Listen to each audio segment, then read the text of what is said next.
মুমিন ওয়াল মুহাইমিন ওয়াল আজিজ ওয়াল জাব্বার ওয়াল মুতাকাব্বির ওয়াল খালিক ওয়াল বারি ওয়াল মুসাব্বির ওয়াল গাফফার ওয়াল কাহ্হার ওয়াল ওয়াহ্হাব ওয়াল রাজ্জাক ওয়াল ফাত্তাহ ওয়াল আলিম ওয়াল কাবিদ ওয়াল খাফিদ ওয়াল রাফি ওয়াল মুইজ ওয়াল মুযিল ওয়াস সামি ওয়াল বাসির ওয়াল হাকাম ওয়াল ওয়াজিদ ওয়াল মাজিদ ওয়াল ওয়াহিদ ওয়াল আহাদ ওয়াস সামাদ ওয়াল কাদির ওয়াল মুক্তাদির ওয়াল মুকাদ্দির ওয়াল মুআখির ওয়াল আউয়াল ওয়াল আখির ওয়াল যাহির ওয়াল বাতিন ওয়াল ওয়ালি ওয়াল মুতাআলি ওয়াত তাওয়াব ওয়াদ দার ওয়াল মুনতাকিব ওয়াল আফু ওয়া হুয়া মালিকুল মুলক ওয়া হুয়া যুল জালাল ওয়াল ইকরাম ওয়াল মুফসিদ ওয়াল বাসিত ওয়াল গানি ওয়াল মুগনি ওয়াল নাফি ওয়াল নূর ওয়াল হাদি ওয়াল বাদি ওয়াল রশিদ ওয়াস সাবুর ওয়া হুয়া লা ইলাহা ইল্লাল্লাহ। দুই হাত তুলে বলো আল্লাহু আকবার। আল্লাহ যে রহমান, এই কথার মধ্যে কোনো সন্দেহ আছে? না, জবান খুলে সন্দেহ আছে?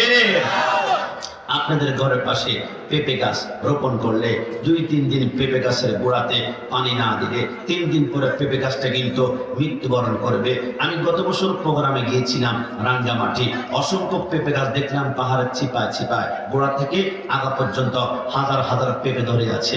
আমি বললাম, ভাই দেরি কয়বার পানি দাও? বলো, হুজুর জিন্দিগিতে পানি দেই নাই। কিরে, আমার গাছের গোড়াতে পানি না দিলে 3 দিন পরে মরে যায়, তুমি 1 ফোঁটা পানিও দেয় নাই, গোবরও দেও নাই, সার দেয় নাই, হাজার হাজার পেঁপে কেমনে ধরেছে? হুজুর জানি না, গবেষণা করলাম। মসনবী শরীফ লিখেছেন জালালউদ্দিন রুমি, তিনি বলেন কোত্থেকে আসে জানো? প্রত্যেকদিন ফজরের সময় মুয়াজ্জিন মসজিদে আযান দেয়, আর সালাতু খায়রুম মিনান নাওম, ওই মুহূর্তে প্রত্যেকটা বান্দার দরজায় আল্লাহ একজন করে ফেরেশতা পাঠায়। ফেরেশতা তোর বান্দার ঘরের দরজার সামনে আমার আল্লাহ ফেরেশতা পাঠিয়ে বলে, ফেরেশতা তোর হাতের মধ্যে বান্দার জন্য রিজিক দিয়ে দিলাম, একটু পরে ফজর নামাজ পড়তে গিয়ে বান্দার দরজা খুলবে, ওযু করার জন্য দরজা খুলবে, মসজিদে যাওয়ার জন্য দরজা খুলবে। যখন ওই দরজাটা খুলবে, তোর হাতে রিজিক দিয়ে দিলাম না, চুম্বকের মতো ঘরে ঢুকে রিজিকগুলা ঢেলে দিয়ে তার প্রতি আসমানে চলে আসবে। ফেরেশতা বলে, আল্লাহ মথুরাপুর গিয়েছিলাম, আল্লাহ অসংখ্য যুবকরা নামাজ পড়েছে, দরজা খুলেছে, নামাজ পড়েছে, দরজা খুলেছে,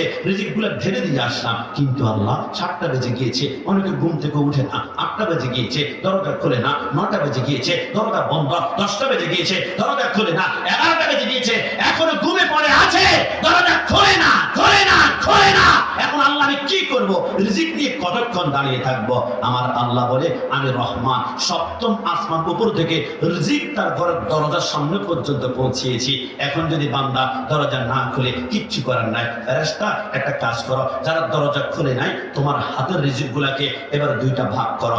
একটা ভাগ তুমি নদীতে সাগরে নিক্ষেপ করো। যখন সাগরে নদীতে নিক্ষেপ করে ওই রিজিকগুলো থেকে সাগরে আমার আল্লাহ ইলিশ মাছ বানায়, কোরাল মাছ বানায়, লুট্টা মাছ বানায়, চিংড়ি মাছ বানায়, বোয়াল মাছ বানায়। আমার আল্লাহ বলে, ফেরেশতা আর বাকি অর্ধেক রিজিক তোমার হাতে আছে না, ওইটা আবার পাহাড়ে নিক্ষেপ করো। যখন পাহাড়ে নিক্ষেপ করে ওই রিজিক থেকে আমার আল্লাহ পাহাড়ের ভিতরে পেঁপে গাছ উৎপন্ন করে। তো যাবেন বলে বলছে, সুবহানাল্লাহ।